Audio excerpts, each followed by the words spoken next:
Thank you all for coming out in this little chilly night. Appreciate it. Take a look at this picture. You see anything anti-Semitic about it? The average New Yorker or the average American looking at this, would they see this as anti-Semitic? No. No. That's the question. Right? Now, you're obviously looking beneath the layers and you're looking at it at a different nuance level. But the average person looking at this, do they see anything anti-Semitic there? And the answer is no, it really isn't. I mean, what could be? You have diversity, you have justice, you have obviously wanting peace.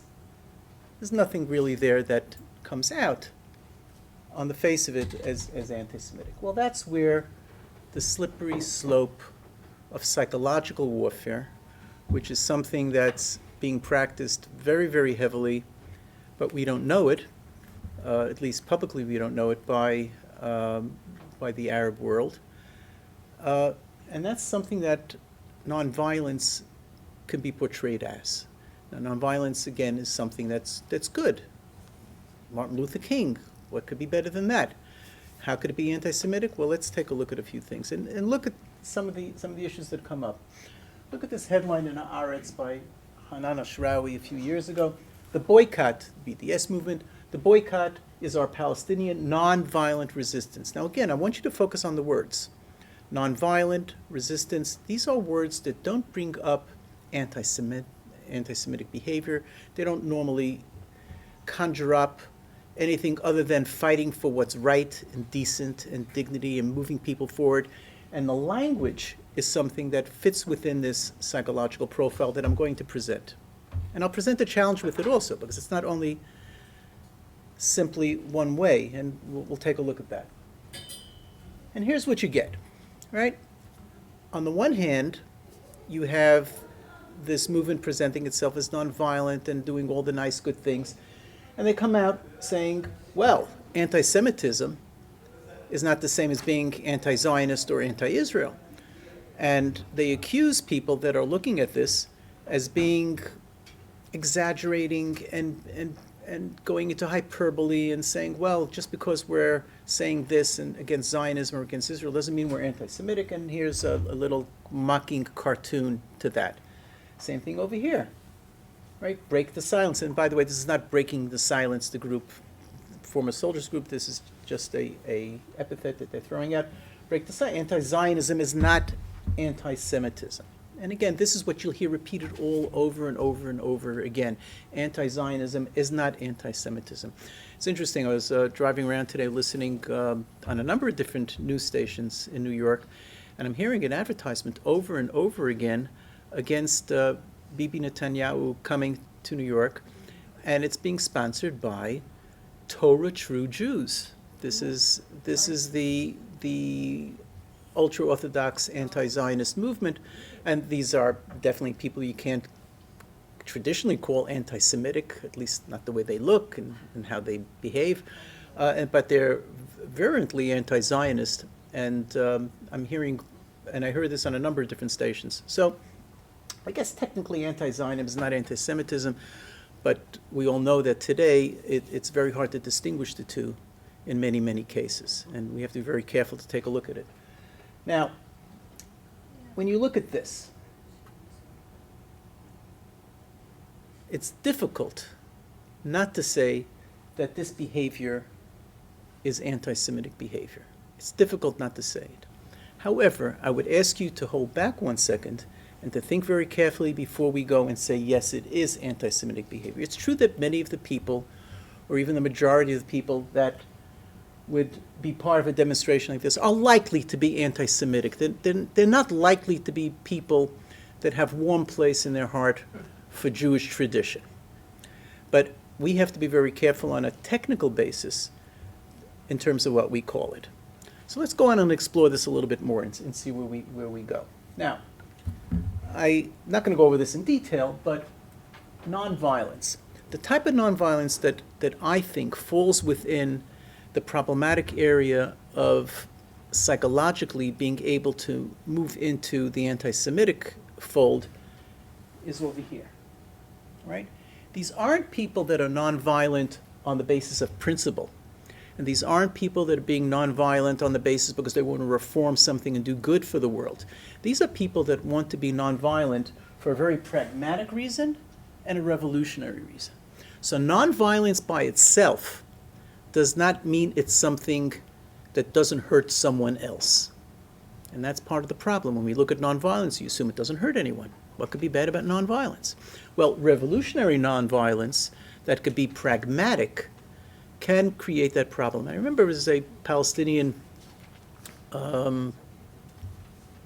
acquaintance of mine that I had a discussion with. He's very much into nonviolence, and when he started, I asked him, when you started nonviolent action, was it out of principle or was it out of some other reason? And he said it was meant in order to instigate the IDF to react. In other words, our nonviolence was there in order to show how the IDF really is a violent reacting force. So they did things in a nonviolent way to create soldiers reacting to them in a more violent way. And of course, that becomes something that feeds within the publicity that they're trying to get. And that's really what I'm talking about. The revolutionary pragmatic nonviolence, and how that could be something that fits into the model that we're trying to present tonight. Now, people who talk about nonviolent protests, and it's very important to remember this, that it disarms you. When someone comes into you and says, I'm nonviolent and I'm only there for human rights, this immediately disarms you. And you don't think this is somebody that's coming with an anti-Semitic protocol that he's going to or she's going to lay out. But what do they really look at? Well, what I'm going to quote over here is from the One Solution Conference that was held not too long ago. And this is the declaration. Any system of government must be founded on the principle of equality and civil, political, social, cultural rights for all citizens. Power must be exercised with rigorous impartiality on behalf of all people. Diversity of it. What's wrong with that? How could you argue with that? The creation of a non-sectarian state that does not privilege the rights of one ethnic. Well, same thing. How could you argue with this? This is great. Alexander Hamilton, Thomas Jefferson, Ben Franklin. I mean, you go into the average American college student, you say, this is what we want. Implementation of the right of return. Right of return. Who could be against somebody going back to their own homes? I mean, that's the way it's presented. But we know what this translates into. And I'll show a little tape in a while of Norman Finkelstein.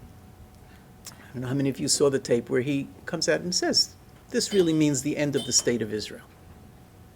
Okay? But the language over here is the language of nonviolence, of good things and wonderful things, and that's where the slippery slope comes up.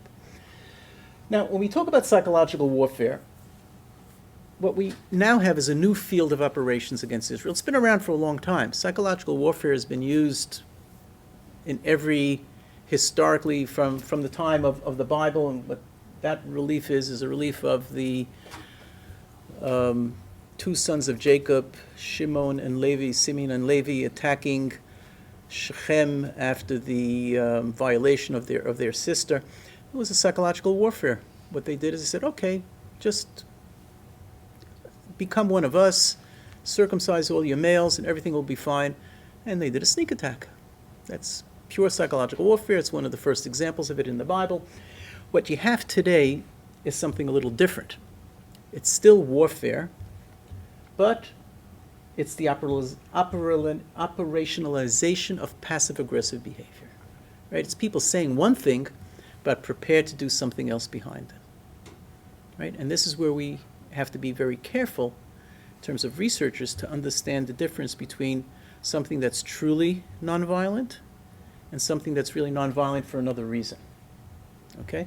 Because this smiling guy over here is not a guy I want to stand next to for too long. Neither is the other guy. So, back to NGOs again. NGOs are organizations that ostensibly are apolitical, but they have policy positions that stake out a very clear political position. And those of you that subscribe to NGO Monitor know what I'm talking about.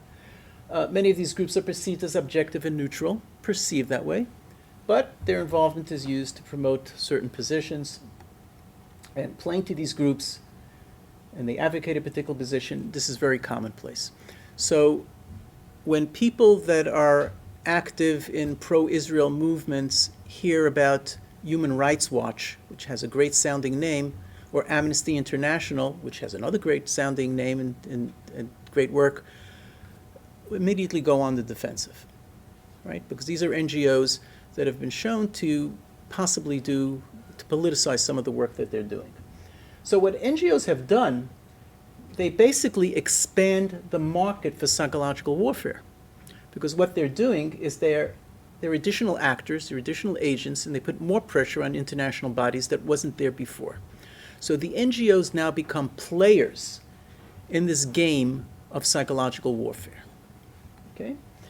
Now, what is psychological warfare? This is the technical definition: influencing emotions, motives, objective reasoning, and really doing things in a passive, nonviolent way to try to influence something.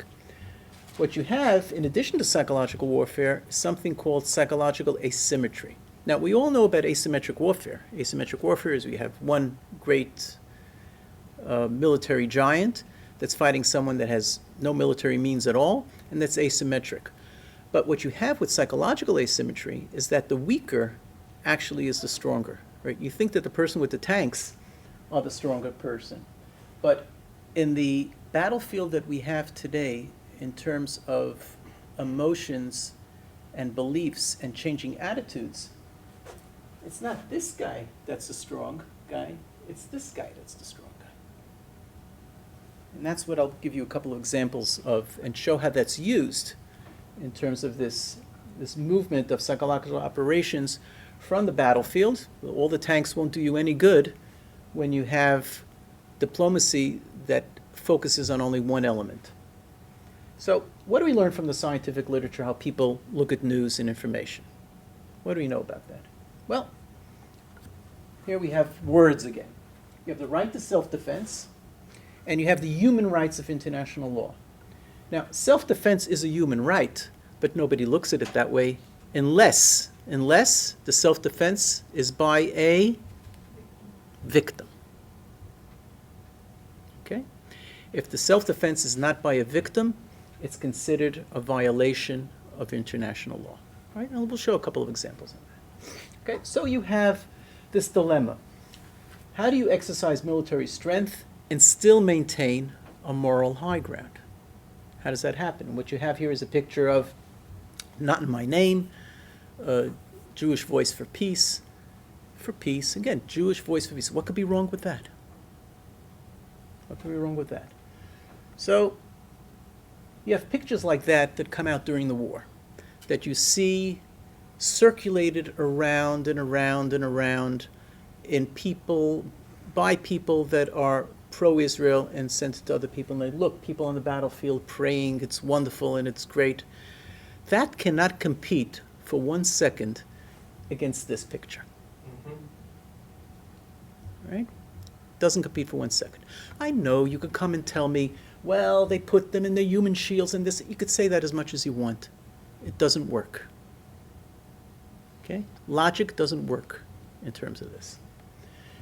And what you find is not hard power, but soft power. I don't know how many of you are familiar with Joseph Nye's terminology of soft power, but what he's talking about over there is the ability to use other types of mechanisms besides military mechanisms to win.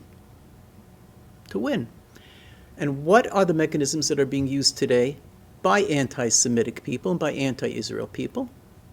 What are those mechanisms? Well, it's victimhood, nonviolence, and the glorification of resistance.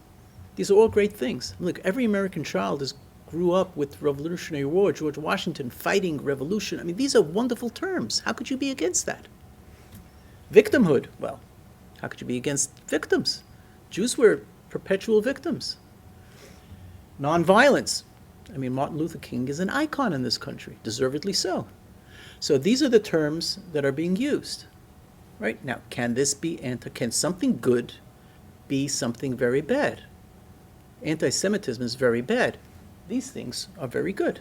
How do you mix them together? Here's where the dilemma, and here's where the conflict comes in, and here's where the confusion comes in with people. So take it one example is lawfare. I'll just give one example. So it's using a legitimate means for an illegitimate end. Right? And any time that you have something like this going on, again, this is a little bit old. You have a picture of Ehud Barak, Tzipi Livni, and Ehud Olmert. And again, look at the text. We're following orders. I mean, what does that sound like? Protecting our citizens, defending itself. And this is one of the things that is moving forward quite quickly right now.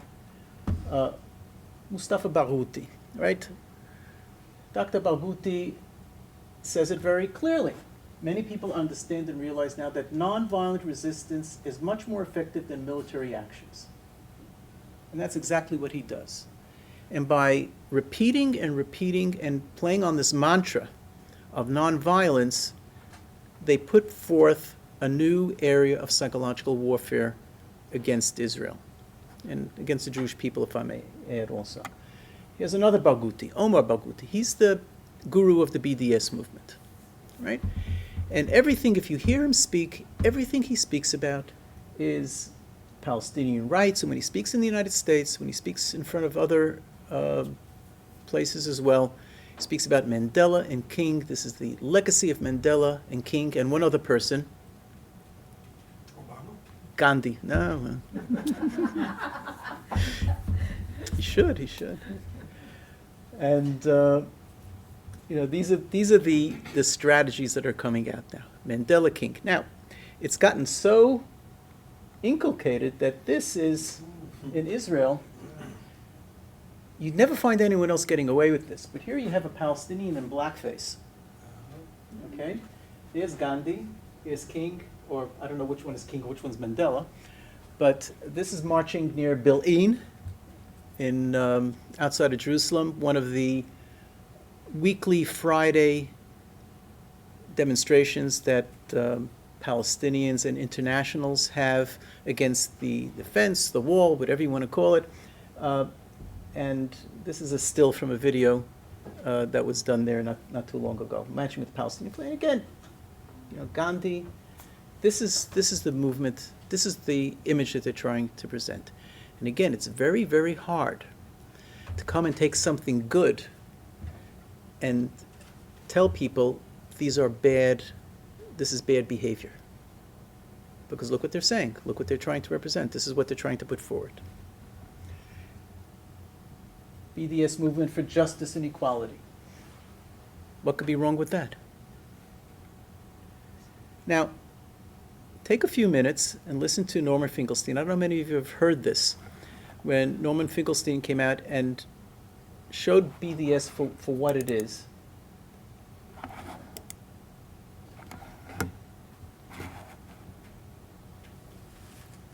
I've earned my right to speak my mind, and I'm not going to tolerate what I think is silliness, childishness, and a lot of leftist posturing. I mean, we have to be honest. And I loathe the disingenuousness. They don't want Israel. They think they're being very clever. They call it their three-tier. We want the end of the occupation, we want the right of return, and we want equal rights for Arabs in Israel. And they think they're very clever because they know the result of implementing all three is what? What's the result? You know and I know. What's the result? I think we don't. There's no Israel. And if you don't want the framework, then stop talking about the law. And stop trying to be so clever. Because you're only clever in your cult. The moment you step out, you have to deal with Israeli propaganda. And here they have a case. They say, no, they're not really talking about rights. They're talking about they want to destroy Israel. And in fact, I think they're right. I think that's true. I'm not going to lie. But this kind of duplicity and disingenuousness, oh, we're agnostic about Israel. No, you're not agnostic. You don't want it. Then just say it. I support the BDS. but I said it will never reach a broad public until and unless they're explicit on their goal.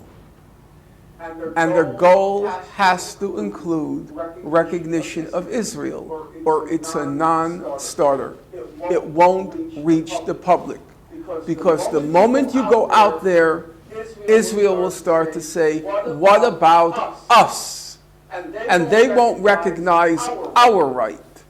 And in fact, that's correct. You can't answer the Israelis on that because they're making a statement that's factually correct.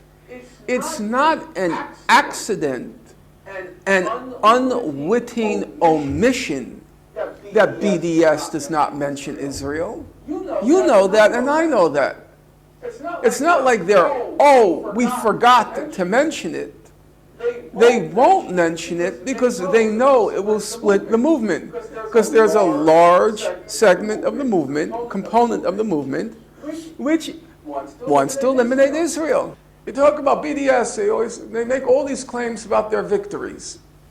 All their claims about their victories. Well, you know what? You see these 10 fingers? These more than suffice to count all their victories. There are superfluous fingers here to count all their victories. It's a cult where the guru says we have all these victories and everyone nods their head and nobody sits down to do the arithmetic on their own. There's no Israel. That's what it's really about. And you think you're fooling anybody? You think you're so clever that people can't figure that out for themselves? No, they understand the arithmetic perfectly well. Are you going to reach a broad public which is going to hear the Israeli side, they want to destroy us? No, you're not. And frankly, you know what? You shouldn't. You shouldn't reach a broad public because you're dishonest. And I wouldn't trust those people if I had to live in the state. I wouldn't. It's dishonesty. That's basically what he has to say. He goes on and on. I mean, this is a long tape. He's goes on for an hour over this, and he had a lot of publicity on it. But it's phenomenal how right on he was in terms of everything he was saying. And what's also phenomenal is part of the other promoters of BDS. You know where BDS gets a lot of its publicity from? Just think about it. How many of, who has not heard of BDS? Everyone hears of BDS, right? Most people heard of BDS, boycott, divestment, sanctions. And you hear about it from Jewish organizations. And you hear about it from Jewish organizations that are warning what's going down the road and how terrible it is, and et cetera, et cetera. And it gives the impression that BDS has taken over. And here's a man who supports BDS. Here's a man who is not a Zionist, who's sympathetic to the movement, who puts it out as it is. The amount of victories they had, I can't count on both hands. And that's actually accurate. But the psychological victories that they have and the way that they've gotten a lot of Jewish organizations to react to them is just phenomenally amazing, how they do it. When back in 2000, I was in Washington. I was invited to Washington for a series of meetings. And at the time I met somebody who tells me, psychological warfare is going to be the next thing by the Arab nations. There are large funders from Arab countries who are funding Palestinian propaganda in a way to create a psychological warfare mechanism that will influence the public. And unlike, this is the line that really struck me, unlike people that are Jewish and pro-Israel, they don't want their names in light.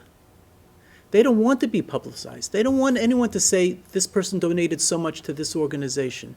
They want this to be a secret, and they want it to be effective. But in the people that you're working for, you can't get anyone to donate anything unless their name goes up in lights. And who wants to go and donate money for something where their names don't go up in lights? Well, they're doing it the right way. Now, I want you to listen to another tape. And here's the other Barghouti. And we'll listen just to a couple of minutes at the beginning. I want you to look for the terminology that he uses. And again, this is the terminology that's designed to attract a certain type of person. And you'll hear it when we go into it.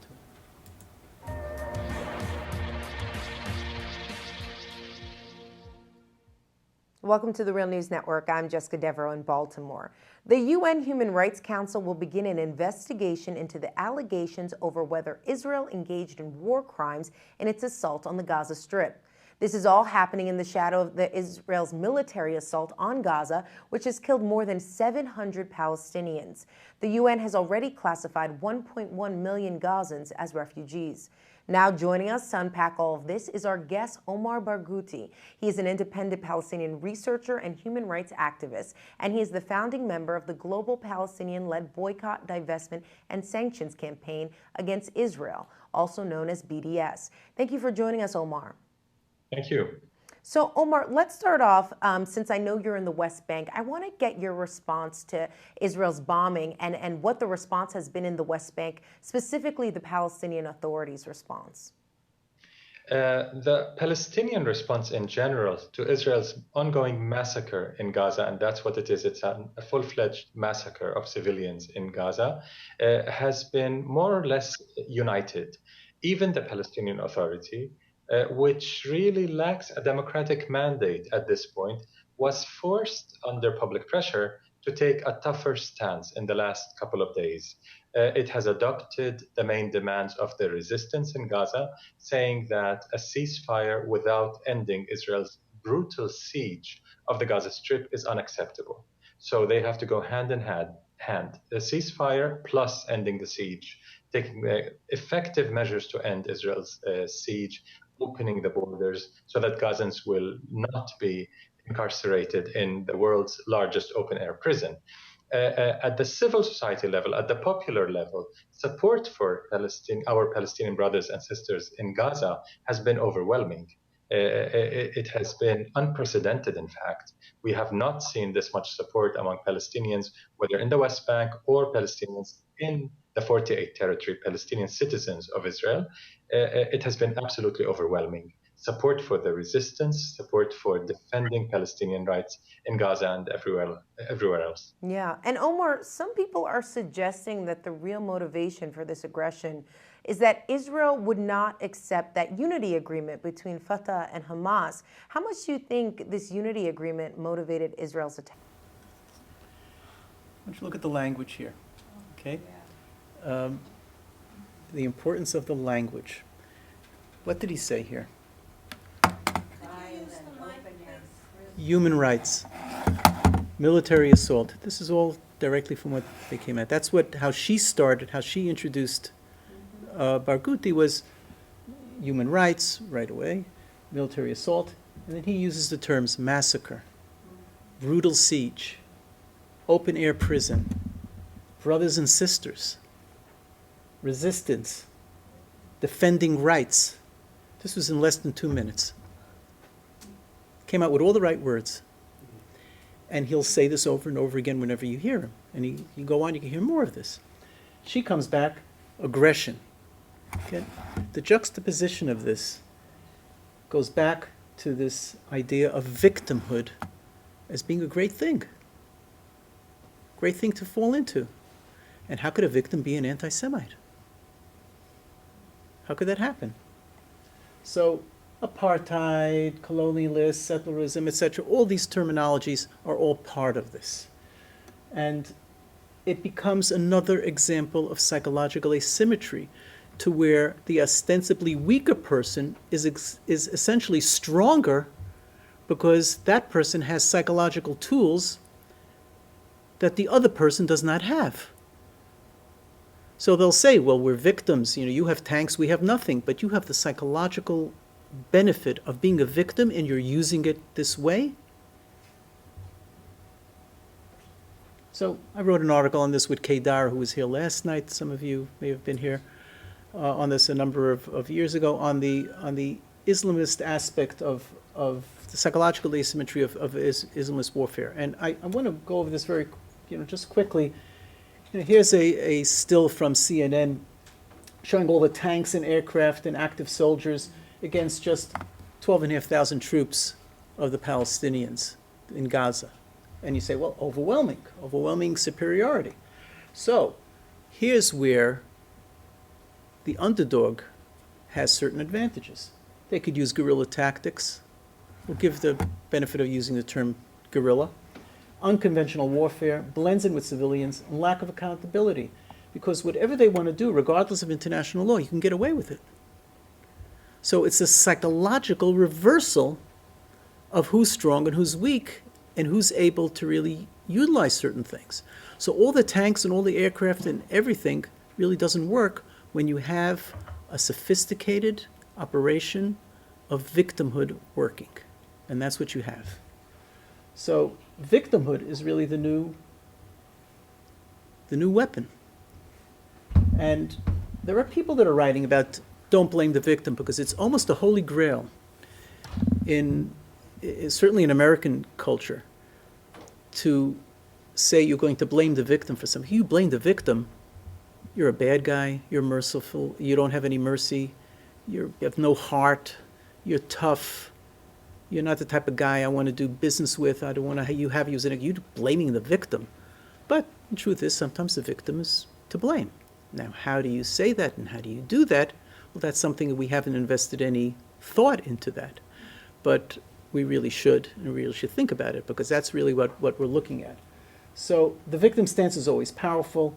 The victim is always morally right, neither responsible nor accountable, forever entitled to sympathy. If you have a legal argument and you have a moral argument, which one is going to win? And that's what happens. So you could have all these spokespeople getting on television and saying legally and international law and we've for this and that and giving all these reasons. But if you fall within the trap, and they often do, of blaming the victim, you're going to lose. There's a technique, there's a method to this. This is not something that's just happening. Most of us see Israel as a victim. They're coming from, to me it's just anti-Semitism, and this is a very good way of getting... Well, we have to be careful with that, and I'll get to that. We have to be very careful. I know we see that as anti-Semitism. In many cases it is anti-Semitism, but we can't fall into the trap of labeling everything anti-Semitic because then we become a problem as well. So you have this perception of disproportionate suffering, sort of what you were talking about just now. You have, and again, this is somebody mocking it. You have a rocket that's falling on the left side in Israel, and you see that happening, and you have that happening on the Palestinian side. This is, in effect, this is what happened. I mean, this may be an exaggeration, but take it from me. I was in the middle of this. This is what happened. And I deal with psychological issues all the time. You cannot compare the psychological trauma of Israelis, which is serious and significant. You just can't compare it to what's happening in Gaza. Now, that doesn't mean, this is not a basketball game, that you have a score on one side and a score on the other side. There is a reason that the victim is the victim there, but we haven't been able to really explain that in an appropriate fashion. So you have things like this that come out and make the impression, and again, maybe not on you, but on the average person that takes a look at this does make an impression. But you do have people that say the other things as well. Okay, so it's not always a one-sided street.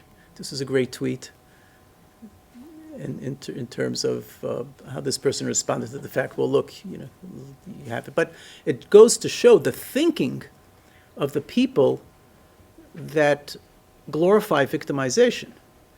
Those are the types of people that say, well, you're defending yourself, you're able to defend yourself, so therefore you're wrong. Right? That's the psychological leap that they have, and this is the response that was given by this person. So the asymmetry between Israel and the Islamists is quite stark. On the one side, you're confined to a court system treating POWs, international accountability, a moral code. On the other side, you have, especially with Islamists, you have Sharia. There's no POW status. There's no accountability. You have jihadist philosophy. It's the exploitation of victimhood, and that's bought hook, line, and sinker by people that have a certain ideology. Example number one, Kana in 1996. This is where there was an attack, and there was a mistake. It was an error, and there was a lot of people that were killed in Lebanon. First Lebanese war. Next war, and it resulted in a ceasefire and everything. The military objectives could not be reached because of this very good use of psychological warfare.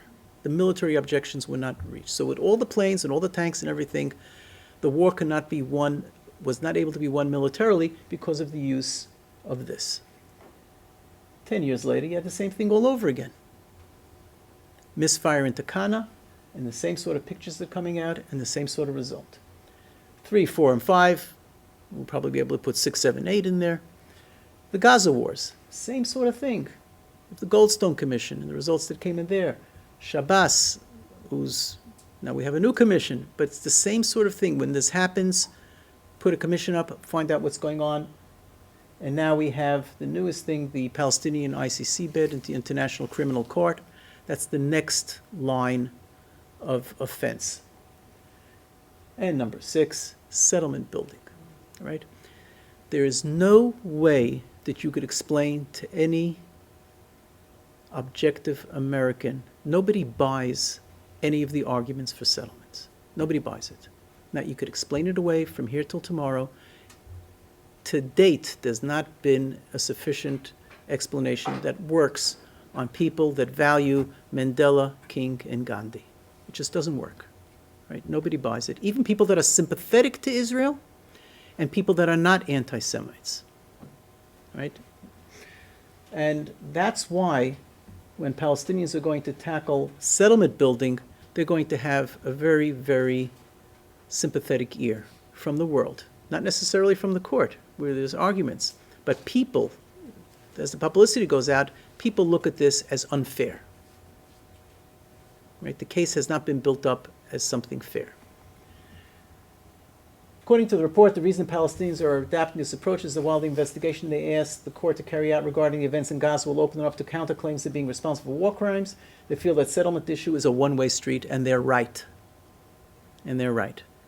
And their data, I'm sure they're doing research, and their data is being gathered, and they see this is what people feel, and they're correct in that. So, is this anti-Semitism? What do you say? Is it, or is it not? Well, who are the nonviolent anti-Israel activists? Stop and take a look who these people are, right? Who's an anti-Semite today? If you had to look at it and say, what type of person are anti-Semites? Well, we think historically, we think Nazis, we think extreme Muslims. How about these people? We must stand against violence in all forms. What's wrong with that? This war is a one-sided conflict between a military which is one of the largest and best equipped in the world, the IDF, who enjoy widespread support from the U.S., and a people whose lands have been steadily dwindling for decades. Civilian casualties in Gaza, a tiny strip of land that is densely populated, has been under blockade for some time. No one can leave, there's nowhere to hide. Far outweigh those in Israel with an advanced missile defense system. As a result, despair and desire for revenge are on the rise. Politicians on all sides seek to exploit this. Is this anti-Semitic by itself? And see where this comes from. Occupy movement. These are the people that are in the forefront. And these are the people that are aligning themselves today with what you see. So Occupy Wall Street, not Palestine. You'll see this all over the place now. The Occupy movement is something that contains a lot of people that these mantras are part of their daily life. That's one. 2, take a look at what happened in Ferguson, right? You have Bassem Masri, right? A Palestinian activist. There's plenty of tapes. Just YouTube him, you'll hear it. He was right in the forefront, Palestinian support Ferguson. Like that. Are they anti-Semites? I would tend to think there's probably a good chance that they probably are. I think it's not unreasonable to say that. And here's taking advantage of Ferguson. Palestinian people know what it means to be shot while unarmed because of your ethnicity. Take advantage psychologically, use psychological warfare of something that's getting to get a push in the media. That's out there, jump on it. Hashtag Ferguson, hashtag justice, Palestinian. Now, This was in New York City after the Garner incident, the marches against the police. And this is one sign that came out there. Israel trains the NYPD. Well, it's true, but that's not the point. So is all this anti-Semitism or not? Well, and here's where the challenge is. Israel and capitalism are humanity's number one enemies. So look at the people that are promoting this type of anti-Israel behavior. And what do they have in common? What are they? Are they mainstream? No. Do you see mainstream doing it? Is it anti-Semitism? Yes. Is it anti-Semitism that we have to be concerned about? Yes. Yeah. Okay. Now, Excuse me. yeah. I'm not sure it's exactly anti-Semitism. It may be something different that we don't have a name for, but whatever it is, it's extremely sinister. Okay, so that's what I want you to consider now, right? And let's look at the duck test. As any attorney will tell you, if it looks like a duck, walks like a duck, quacks like a duck, it's probably a duck. So, there's the idea of legitimate versus illegitimate criticism, intention versus effect. Is anti-Israel equal anti-Semitism? Technically not. On a practical basis, the people that are in the forefront of anti-Israel, many of them are in fact anti-Semites. Not all, but many are.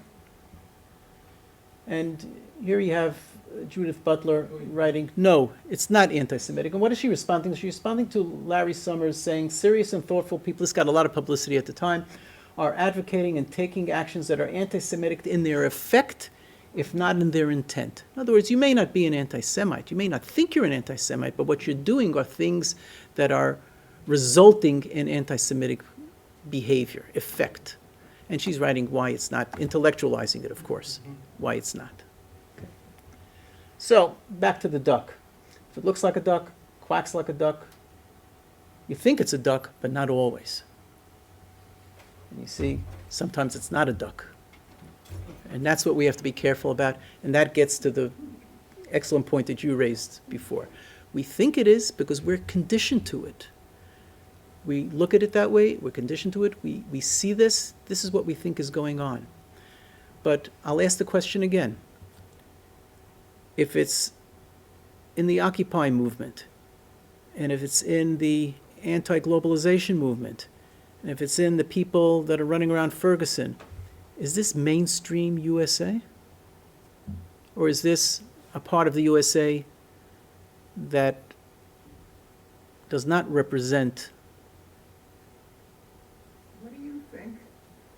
Even if it's marginal. Oh, you're the people that live here. So you could say, well, you know, let's take a look at it this way.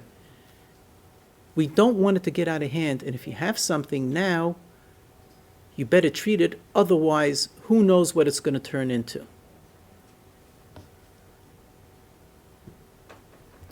Do you go to the emergency room for a cold? No. When you cut your finger, what do? Get a Band-Aid. That's about it. You don't go to the doctor. The reactions have to be equal to what's there. Otherwise, the problem that we think we're protesting, we could create even a bigger problem, give it even more publicity, and get it even places where it's not. And that's what we have to be careful of. So, of course, you could take the attitude, where there's smoke, there's fire. But from a scientific point of view, where there's smoke, there's smoke. All right? So let's take a look at something. Not all nonviolence is really nonviolent, we know. Again, use the world peace, Israel must be destroyed, great, peaceful person. And that's, again, part of the psychology. But the dilemma that we're reaching, and the dilemma that I'm putting out in front of you, and the challenge that I'm putting out in front of you to think a little differently, is you have that on the right side. Break the science. Anti-Zionism is not anti-Semitism. And just because I don't want to be stifled from speaking, being accused of being an anti-Semite. But then again, here we have UNESCO that actually dismissed reports that Palestinian posted, this was not too long ago, posted collection, Nick's Duty, Anti-Semitism. So this is out there. The nomination has not been rejected. The nominator has requested to revise it. So there is something there. But I want you to look at these two cartoons, because I think this puts the dilemma into where I'd like you to take a look at it. Halt, who are you? The last Palestinian on earth. Who are you? Oh, I'm the last Israeli on earth, so shoot me. No, we should just shake hands and end the stupidity. Okay, boom. Is this an anti-Semitic cartoon? No. What would you say it is? I would say this is a very pro-Semitic, pro-Israel cartoon. It shows what a lot of people think in terms of the duplicity of Islamists, the duplicity of some of the Palestinians. They say one thing and they do another thing. This is very sympathetic to Israel, correct? Well, but the Arab, the little Arab says, so shoot me. So in a way, it's like saying, I understand, but we're there to build a state. We're not there to kill them. Right, but still, the context, this whole cartoon, is this done by an anti-Semite? You think this is an anti-Semitic cartoon? The Palestinians wearing a belt? What's going on? Yeah. I mean, I think it's pretty clear that this is not an anti-Semitic cartoon. This is something that gets across a notion that a lot of Israelis would like to get across to people. This is something sympathetic. Let's take a look at this cartoon. How about this one? Is this an anti-Semitic cartoon? Headless Nazi marcher holding with, this is a Palestinian, by the way, showing the march of the Jews and pushing the Palestinian refugees away. I think it's pretty clear that this can be an anti-Semitic cartoon, right? Mm-hmm. Here's the dilemma. So is this guy an anti-Semite? Well, same guy that did this. And that's where the dilemma comes in.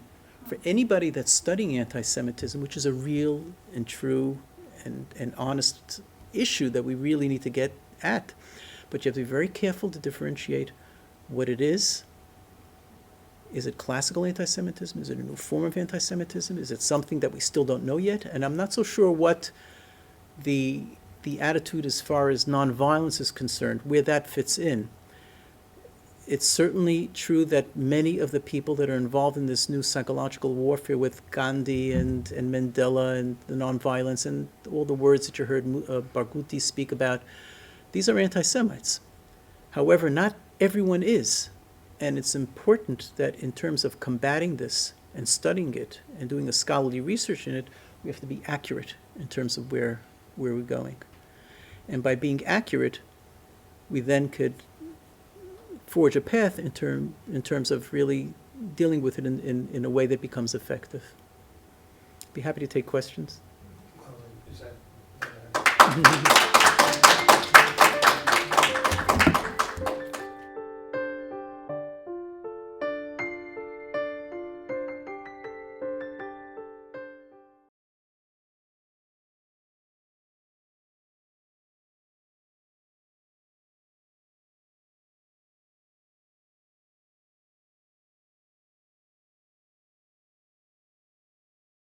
We would be pleased to send a complimentary DVD of this program to anyone who wishes to support JBS, the Jewish Broadcasting Service, with a tax-deductible gift of $36, double chai or more, to the nonprofit organization Jewish Education in Media.